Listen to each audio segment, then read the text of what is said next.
Interrogative sentences का second type देखिए। इसमें लिखिए इस प्रकार के वाक्यों में, आगे चलो, प्रश्नवाचक शब्द क्या, ब्रैकेट में लिखना, क्या, कब, कहाँ, क्यों,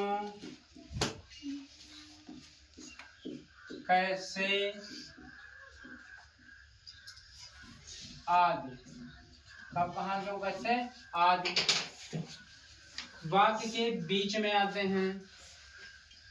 कब, कहाँ, क्यों, कैसे आदि वाक्य के बीच में आते हैं।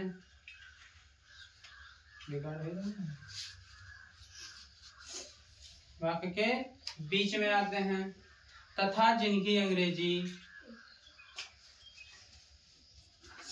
तथा इन्हीं शब्दों की अंग्रेजी, ठीक ठीक है,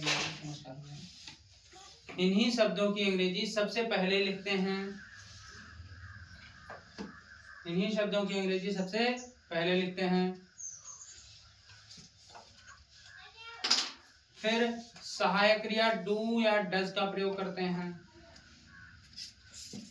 फिर सहायक क्रिया डू या डज का प्रयोग करते हैं।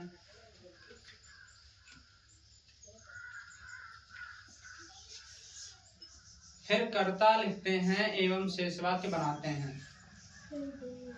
फिर कर्ता लिखते हैं, सब्जेक्ट, फिर सब्जेक्ट लिखते हैं एवं शेष वाक्य बनाते हैं। ठीक है, लिख लिया। इसका स्ट्रक्चर लिखिए। स्ट्रक्चर मतलब हम वाक्य का अनुवाद किस प्रकार करेंगे ये लिखना है। सबसे पहले हम QW यानी यही प्रश्नवाचक शब्द की अंग्रेजी सबसे पहले लिखेंगे, नहीं में से जो भी आता है। फिर हम डू या डज में से किसी एक का प्रयोग करेंगे। इसका प्रयोग हम कर्ता के अनुसार करेंगे, जैसा हमारा कर्ता होगा। प्लस सब्जेक्ट लगाएंगे, फिर उसके बाद वर्ब की फर्स्ट फॉर्म, और फिर ऑब्जेक्ट, और उसके बाद क्वेश्चन मार्क। एग्जाम्पल देखिए इसका। वह घर कब जाता है।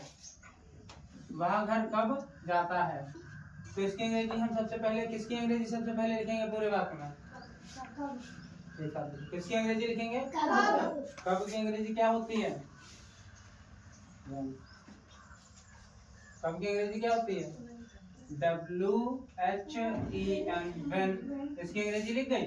अब कर्ता के अनुसार हम डू या डज का प्रयोग करेंगे, तो किसका प्रयोग करेंगे? डज, when डज, फिर सब्जेक्ट ही, फिर जाना गो, फिर टू, और फिर होम, और अंत में क्वेश्चन मार्क। ठीक, सबसे पहले प्रश्नवाचक शब्द, फिर हेल्पिंग वर्ब, फिर सब्जेक्ट, फिर वर्ब, फिर उसके बाद ऑब्जेक्ट। और एक एग्जांपल देखिए। वे किताब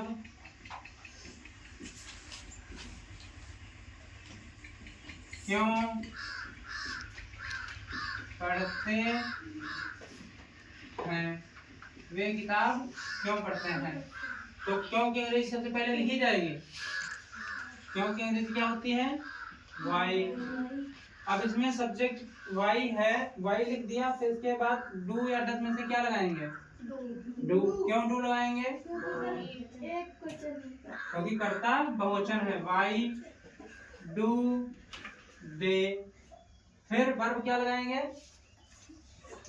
रीड, बोलना पड़ेगा।